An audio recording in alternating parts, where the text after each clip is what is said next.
কলকাতার আরজিকর মেডিকেল কলেজের চিকিৎসক মৌমিতা দেবনাথের ধর্ষণ এবং নৃশংস হত্যার সাথে জড়িতদের ফাঁসির দাবি সহ মহিলাদের সুরক্ষা প্রদানের জন্য একটি আইন তৈরি করার দাবি জানিয়েছেন প্রাক্তন জেলা পরিষদ সদস্য নুরুল ইসলাম লস্কর। রবিবার আলকাপুর বাজারে এক সাংবাদিক সম্মেলন করে তিনি বলেন, প্রত্যেক অভিভাবকরা সচেতন হতে হবে, সন্তানের চলাফেরার প্রতি সজাগতা ও নজরদারি রাখতে হবে, নতুবা যে কোনো সময় সন্তান বিপদগামী হতে পারে। নারীদের সাথে সংঘটিত অপরাধের ঘটনায় জড়িতদের কঠোর শাস্তি প্রদানের দাবি জানান আলকাপুর মোহনপুর প্রাক্তন জেলা পরিষদ সদস্য নুরুল ইসলাম লস্কর। হাইলাকান্দি থেকে রাহাতুল আক্তার বড় ভূঁইয়ার রিপোর্ট। অতি সম্প্রতি কলিকাতার দর্শনকাণ্ডের রেশ কাটতে না কাটতে আমাদের আসামে বিভিন্ন জেলায় যে হারে দর্শনকাণ্ড বেড়েছে সেটার জন্য আমরা সাধারণ মানুষ উদ্বিগ্ন। অতি সম্প্রতি দিনকে যে কিশোরীর স্কুল ছাত্রীর প্রতি যে দর্শনকাণ্ড হয়েছে, তিনজন নরপিশাচ যে দর্শনকাণ্ড করেছে সেটার তীব্র ধিক্কার এবং নিন্দা জানাচ্ছে। তার সঙ্গে বর্তমানে আসাম বিধানসভা অধিবেশন চলছে।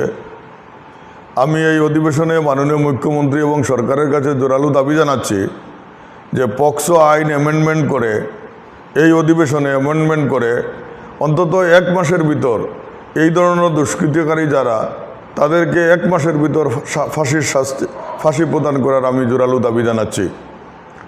আজকে আমাদের আসামে একের পর এক আমাদের মাননীয় মুখ্যমন্ত্রী তিনি নিজে স্বীকার করেছেন প্রায় 22-23টা দর্শনকাণ্ড ঘটেছে। আমরা অবাক, যেহেতু উনি ক্ষমতায় অধিষ্ঠিত, উনার সরকার, উনি আসামের মুখ্যমন্ত্রী, গৃহ বিভাগ উনার দায়িত্বে, এরপর উনি বলছেন যে আসামে প্রায় 23-24টা জঘন্যতম হত্যাকাণ্ড দর্শনকাণ্ড ঘটে গিয়েছে। এই দিনকাণ্ডের সাথে সাথে একদিন 2 দিন আক্কর আরও কয়েকটা দর্শনকাণ্ড হয়েছে। অবাক লাগার বিষয়, এই আসামের ডিফুতে একজন পূজারী একজন 10 বছরের শিশুকন্যাকে দর্শন করেছেন। একজন টিউশন শিক্ষক বিশ্বজিৎ দাস, উনি একজন ছাত্রীকে দর্শন কার্য করেছেন। একজন মসজিদের ইমাম যিনি মুয়াজ্জিন, যিনি আজান দিয়ে থাকেন ওনাকে মুয়াজ্জিন বলা হয়, উনিও একজন মহিলার সাথে খারাপ ব্যবহার করেছেন, এই অপকর্ম করেছেন। আমাদের দুরালু দাবি, যারা দুষ্কৃতকারী, যারা দর্শনকারী, প্রথম হচ্ছে তাদের কোনো ধর্ম নেই, তাদের কোনো জাতি নেই, এরা দুষ্কৃতকারী, এদের কঠোর শাস্তি আমরা দাবি করছি।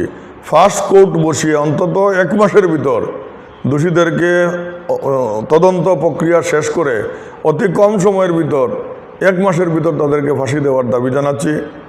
আমরা অতি আক্ষেপের সঙ্গে বলছি, আজকে এই সমস্ত দর্শনকারী যারা, একজন যাদব ডেকা নামে একজন, উনি ওনার পুত্রবধূর সঙ্গে যে খারাপ কাজ করেছেন তিতাবরের, সেটা অতি আক্ষেপের বিষয়।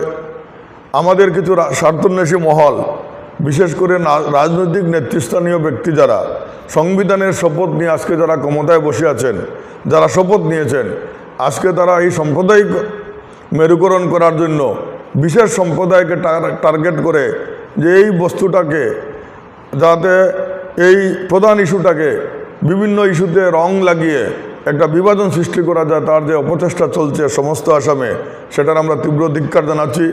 এবং জাতি বর্ণ নির্বিশেষে আপামর সকল জনসাধারণকে, হিন্দু, মুসলমান, বুদ্ধ, খ্রিস্টান মিলে আমরা এই যে দর্শনকাণ্ড যারা করছে তাদের বিরুদ্ধে আমাদেরকে রুখে দাঁড়াতে হবে। তার সঙ্গে আরেকটি কথা, আমি আমার প্রত্যেক গার্জিয়ানের কাছে আমি অনুরোধ করছি, আমিও এক ছেলের বাবা, সেই হিসাবে আমাদের প্রত্যেক গার্জিয়ান সচেতন হতে হবে। আমাদের ছেলেমেয়েদেরকে চলাফেরার ক্ষেত্রে আমাদেরকে সজাগতা অবলম্বন করতে হবে। আমি কালকে অতি আক্ষেপের সঙ্গে বলছি, একটা স্কুলে একটা প্রোগ্রাম দেখেছি, সেখানে শিক্ষক থাকা অবস্থায় ছাত্র এবং ছাত্রী যেভাবে ড্যান্স দিয়েছে সেটা অতি লজ্জাজনক এবং অপরাধজনক আমি মনে করি। এই ধরনের কিছু কর্মকাণ্ড, আধুনিকতা আজকে আমাদেরকে সর্বনাশের দিকে নিয়ে যাচ্ছে। আজকে ডাক সেবন করে, আজকে মদকাসক্ত হয়ে ছেলেরা আজকে বিপদগামী হচ্ছে।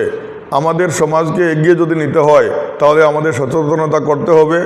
এই ধরনের দর্শনকারীদেরকে কঠোর শাস্তি প্রদান করতে হবে, যারা কোনো খারাপ কাজ করতে যাতে ভয় পায়। এবং আমাদের এই সম্প্রদায়ীকরণ করে বিষয়টাকে ডাইভার্ট না করার জন্য আমি সমস্ত আসামের নেতৃস্থানীয় ব্যক্তিবর্গকে অনুরোধ জানাচ্ছি যে আপনারা বিষয়টাকে ডাইভার্ট করে আপনারা গন্তব্যস্থলে আমাদেরকে পৌঁছে যেতে সাহায্য করুন। অপরাধী যারা, তাদের কোনো ধর্ম নেই, তাদের কোনো জাত নেই, তাদের সকলকে আমরা যারা অপরাধ করেছে তাদের শাস্তি পাওয়ার যোগ্য এবং তাদেরকে কঠোরতম শাস্তি প্রদানের দাবি জানাচ্ছি। তার সঙ্গে আমি সর্বশেষে আবারও দাবি জানাচ্ছি যে পক্সো আইন অ্যামেন্ডমেন্ট করে অতি কম সময়ের ভিতর এই ধরনের দর্শনকারী যারা অন্তত স্পেসিফিক একটা সময় দিয়ে 1 মাসের ভিতর তাদের বিচার প্রক্রিয়া শেষ করে তাদেরকে ফাঁসি কাস্টে ঝুলানোর দাবি জানাচ্ছি। ধন্যবাদ।